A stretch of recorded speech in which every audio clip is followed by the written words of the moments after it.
শেরপুরের শ্রী বরদে উপজেলার খড়িয়া কাজিরচর ইউনিয়ন তরুণ ভোটারদের মাঝে ডেনিস ও প্রাণাব বিতরণ করেন ইউনিয়ন বিএনপি। ভোটার হালনাগাদ কার্যক্রম বাস্তবায়ন কর্মসূচির আওতায় ১৬ ফেব্রুয়ারি রবিবার লঙ্গরপাড়া উচ্চ বিদ্যালয় মাঠে অনুষ্ঠিত হয় ছবি তোলার কার্যক্রম।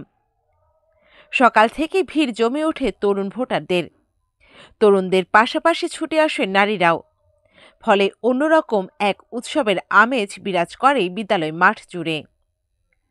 আর তাদের মাঝে রবিবার দুপুরে বিএনপির কেন্দ্রীয় নির্বাহী কমিটির সদস্য সাবেক এমপি মাহমুদুল হক রুবেলের নির্দেশে উপজেলা বিএনপির সাবেক সাংগঠনিক সম্পাদক মাহমুদুল হাসান আঙুল নেতৃত্বে দলীয় নেতাকর্মীদের সাথে নিয়ে তরুণ ভোটারদের মধ্যে ডেনিস ও প্রাণাব বিতরণ করা হয়। এই সময় উপস্থিত ছিলেন ইউনিয়ন বিএনপির সাংগঠনিক সম্পাদক নবনির্বাচিত BRDB vice chairman Mohammad Zulfikar Ali Bhutto, যুগ্ম সাধারণ সম্পাদক নুরুল হক, ইউনিয়ন কৃষক দলের আহ্বায়ক নূর আমিন ও সদস্য সচিব জহুরুল হক, ইউনিয়ন যুব দলের আহ্বায়ক মির্জা শ্যামল, ওয়ার্ড বিএনপির সভাপতি মোহাম্মদ দিলাল হুজুর।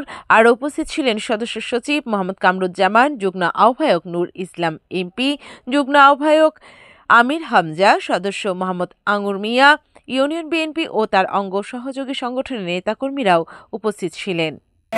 আজকের নতুন বাংলাদেশ, অতীতের বাংলাদেশ আর আজকের বাংলাদেশের মধ্যে তফাৎটা হচ্ছে অতীতে 14, 18, 24 আপনারা যারা কেউ ভোট দিতে পারেন না, আগামী দিনে আপনারা ভোট দেওয়ার সুযোগ সুবিধা পাবেন। এই কারণে আপনারা যে আজকে ভোটার হইতে আসছেন, এই জন্যে আমরা আমাদের পক্ষ থেকে আপনাদেরকে শুভেচ্ছা জ্ঞাপন করছি। পাশাপাশি একটা অনুরোধ জানাচ্ছি, আপনারা যে তাড়াহুড়া করতেছেন, কোনো কারণে যদি কারোর ভোট নাম, ঠিকানা বা অন্য কিছুর জন্য ভুল হয়, এই খেসারত কিন্তু দীর্ঘ সময় দিতে হয়।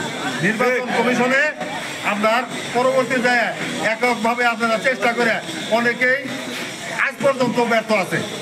অতএব আমি অনুরোধ করবো, তাড়াহুড়া করে না, আপনারা কেবল সবে নতুন ভোটার, আপনাদের অপার ভবিষ্যৎ আগামী দিনে যতদিন বেঁচে থাকবেন, এই ভোটার যে আইডি কার্ডটা, এটা আপনার জীবনের প্রত্যেকটা পরতে কাজে লাগবে। অতএব ধীরস্থিরভাবে সবাই ওখানে উপস্থিত হয়ে যারা কাজ করতেছে তাদেরকে সহযোগিতা দিয়ে আপনাদের কাজগুলি আপনারা আদায় করে নেবেন। এই কথা বলে আমাদের পক্ষ থেকে, বাংলাদেশ জাতীয়তাবাদী দলের পক্ষ থেকে আপনাদের সকলকে শুভেচ্ছা জ্ঞাপন করে আমার শাওন আহমেদ, স্টাফ রিপোর্টার।